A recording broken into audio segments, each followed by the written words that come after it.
So here I'm going to show you a wild brook trout mapping tool that was put together by the Eastern Brook Trout Joint Venture. And so this is ecosheds.org, and you scroll down and this is this tool that we're using, Eastern Brook Trout Joint Venture Data and Tools. And this is what it looks like.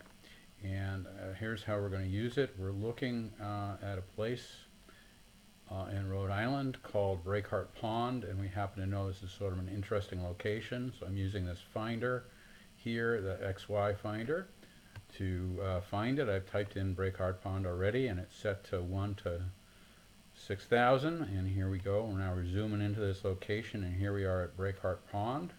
I'm going to turn on a couple of these layers on the left. So that's dams. You notice the red dots are dams. Yellow is crossings. And then we have streams. So we now see streams. You can see that in this pond you have a couple of these dams, potentially 2 dams, maybe just 1 dam, and some data set that may be off kilter a tiny bit. So there's this thing called the inspector, and that's this eye thing here on the top, and I click that on and I point at the thing and it will show me what this is. And this shows we're at Breakheart Pond, and this is the NEAC source of data that is the source of that particular dam. And the second one is the, forgive me, it's the NABD, which I believe is the National Anthropogenic Barrier Data Set. I don't know what the other one is, but the NABD is the National Anthropogenic Barrier Data Set. So there you have this dam. There may be 1, there may be 2. I suspect there's only 1, because if you zoom in quite substantially here, you can actually see the dam.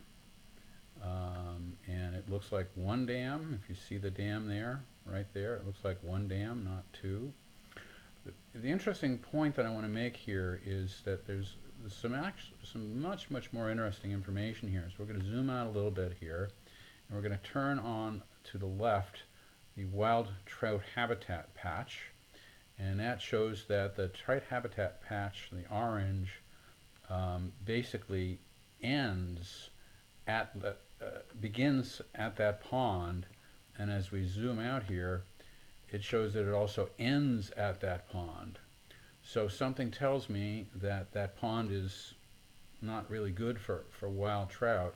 So you can also see there's some other locations where we've got essentially the same situation. Here you've got a dam that's the beginning of a wild trout patch and the end of a wild trout patch. That's I'm going to zoom out here just to give you a little bit more perspective about what's going on here. And the yellow are stream crossings. The yellow not that particularly interesting. The dams are the most important point. So wherever you see a dam that's beginning or ending of a wild trout patch here, it spells an opportunity for some habitat restoration, perhaps through the breaching or the removal or the changing of a dam. And in that, I think we're done. So you can get to this again through ecosheds.org, and it scrolls down a number of these tools. And my name is Jeffrey Day. I'm with the Sea Run Brook Trout Coalition, and I'm happy to answer any questions people will have about this. Thanks very much. Bye-bye now. Did it work?